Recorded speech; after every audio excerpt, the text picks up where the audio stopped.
जैसा आपको पता है कि सूरत की एक कोर्ट ने राहुल जी को उनके मानहानि के केस में 2 साल की सज़ा दी है और वो सज़ा मिलते ही मोदी जी ने बड़ी आनन फानन में सारी प्रक्रियाओं को धूल चटाते हुए उनकी सदस्यता रद्द कर दी। उसके तुरंत बाद उन्होंने घर भी खाली करने के लिए उनको नोटिस दे दिया। तो राहुल जी ने इसको स्वीकार किया और आपको हम न्यायिक प्रक्रिया पे, न्यायिक व्यवस्था पे कोई उंगली नहीं उठा रहे कि जो सज़ा दिया गया वो गलत है, वो हम नहीं कर रहे हैं।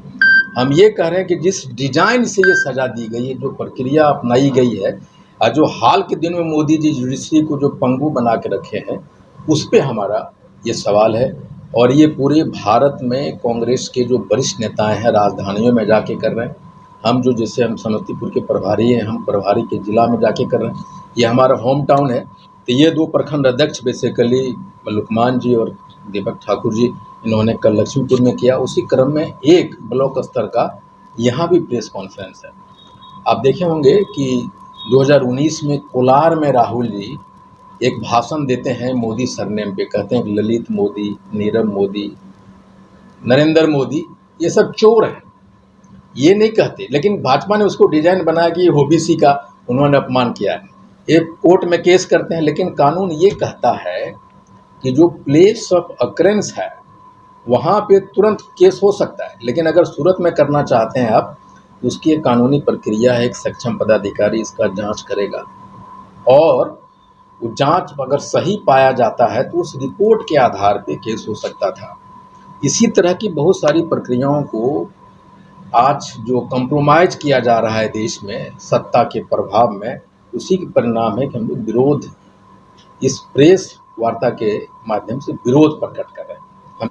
अब ज़रा समझिए, पुण्यस मोदी 2022 में स्टे लेते हैं जाके कोर्ट, और जब 27 फरवरी को राहुल गांधी जी संसद में पूछते हैं सवाल कि ये जो 38 कंपनियां हैं सेल अडानी का, उसमें 20 करोड़ रुपया किसके हैं, उसमें एक नागरिक का पैसा लगा है, वो नागरिक चीनी नागरिक है, वो क्या है, उसका जवाब दीजिए आप।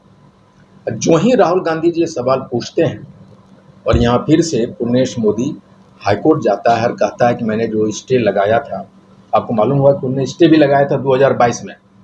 उनको लगा था कि जो जज सुनवाई कर रहा है मानहानि के केस में, उनके फेवर में डिसीजन नहीं देगा, वो चले जाते हैं हाईकोर्ट और स्टे लेते हैं। लेकिन 7 फरवरी के बाद जब राहुल जी पूछते हैं अडानी के बारे में, उनके दोस्ती के बारे में, मोदी के बारे में, तो फिर पुनः आते हैं, कोर्ट जाते हैं और वो कहते हैं मैं याचिका वापस लेता हूँ।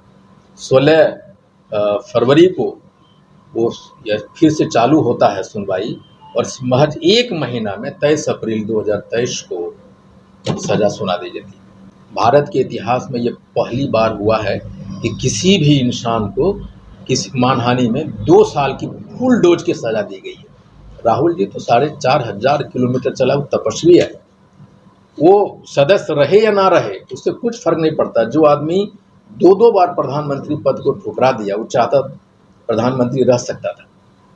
आप देखेंगे कि एल.के. आडवाणी हो, मुरली मनोहर जोशी हो, ऐसे बहुत सारे सांसद नहीं हैं, लेकिन आज भी कोठी उनके नाम पे है, वो उसमें रह रहे हैं। भारत का एकलौता शख्स है जो सीना ताने खड़ा है साहेब के सामने, साहेब की सरकार के सामने। अगर उनकी सदस्यता ये रद्द नहीं करते तो वो जब लौटे थे, उनके ऊपर इल्ज़ाम था कि 4-4 भारत सरकार के मंत्री ने ये कहा कि संविधान बचाने के लिए विदेशी ताकतों को आह्वान करना चाहते हैं। राहुल ऐसा इल्ज़ाम लगाया था ना 4 मंत्री। तो एक प्रत्येक चुने हुए सांसद की ये जिम्मेदारी होता है कि वो संसद में जवाब दे। 2 बार उन्होंने चिट्ठी लिखी लोकसभा स्पीकर को, मुझे जवाब देने दिया जाए, ये भारत नहीं दिया। तीसरी बार जाके मिले उनसे, उन्होंने मौका नहीं दिया। क्यों? ये पहली बार भारत के इतिहास में हुआ है कि राज्यसभा में ट्रेजरी बेंच मतलब जो सत्ता पक्ष का बेंच है, और लोकसभा में जो सत्ता पक्ष के लोगों को नहीं चलने दे रहा है। क्यों? क्योंकि राहुल बोल नहीं सके। और आप राहुल जी कुछ बोलते हैं, आप स्पंज क्यों कर दे रहे हैं उनके भाषण को? तो आप डरे नहीं हुए तो क्या है? भारत जोड़ो यात्रा से भी घबरा गए थे क्या? ये तो स्वाभाविक है, घबराइए। आप नहीं घबरा रहे हैं। मोदी जी खांस रहे हैं तो पूरा मीडिया कवर कर रही है। एक आदमी पैदल चल रहा है 4,000 किलोमीटर, आप दिखाते तक नहीं। ये डरे हुए हैं तो क्या है? एक तरफ आप कह रहे हैं कि न्यायिक प्रक्रिया पर भरोसा है, तो राहुल गांधी की सदस्यता गई है, तो उसमें तिलमिली भी लग रही है कांग्रेस को। किसने कहा देखिए, तिलमिला है? हम लोग तो बिल्कुल तिलमिलाए नहीं, हमको थोड़ा भी परवाह नहीं है। तिलमिला रहा है वो लोग, इवन गृह मंत्री कर रहे हैं कि देश में न्यायिक व्यवस्था, आप कोर्ट में अप्लाई क्यों नहीं इसके विरोध में कर रहे हैं? आपको क्यों चिंता है भाई? हम अप्लाई करें ना करें, हम कह रहे हैं कि राहुल गांधी जो एक तपस्वी है, उसको ये उनके लिए एक छोटी बात है सदस्यता, जो प्रधानमंत्री पद को ठुकरा सकता है, जो आज तक किसी मंत्री तक बनने की चाहत नहीं रखी, उस आदमी के लिए क्या है ये सदस्यता? कुछ भी नहीं है। ये कानून तो राहुल गांधी बनवाए थे, अध्यादेश उसमें फाड़ दिए थे। इसके चक्कर में लालू यादव की भी सदस्यता चली गई, कई सांसद। इसका मतलब, इसका आप ये कहना चाहते हैं कि राहुल जी ने जो किया वो गलत था? नहीं, वो सही था। इसका मतलब क्या होता है? वो सही कदम, आज भी उस बात पे राडिंग है वो।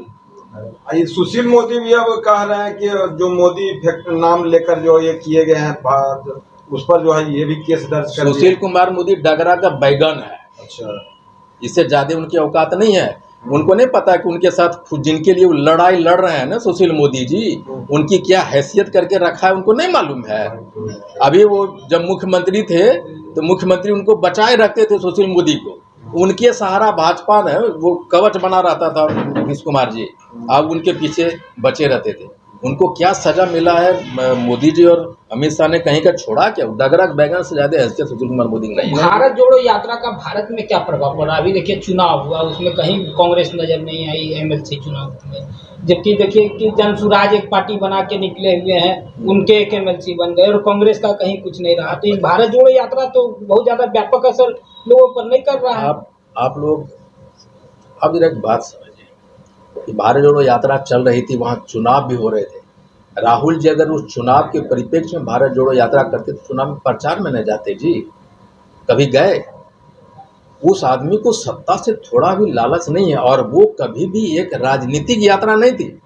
वो यात्रा थी देश में महंगाई के खिलाफ में, यात्रा थी सौहार्द को बहाल करने की, यात्रा थी जो डर का माहौल है देश में, यात्रा थी जो चोर है ना जिसको संरक्षण में पूरा देश को लूटा जा रहा है उसके विरोध करने की यात्रा थी। जहाँ तक जन स्वराज की बात है, जन स्वराज अभी भी पार्टी नहीं है, एक अभियान है जो पीके चला रहे हैं। वो खुद कहते हैं कि अभी ये पार्टी नहीं बना, पार्टी बनेगा या ना बनेगा दूसरी बात है, लेकिन इसमें तो कोई दो राय नहीं है कि हम उनके टैलेंट को, चाहे कोई भी पार्टी हो, उनके टैलेंट को हम लोग स्वीकारते हैं, ऐसा थोड़े है, वो मानते हैं उनको।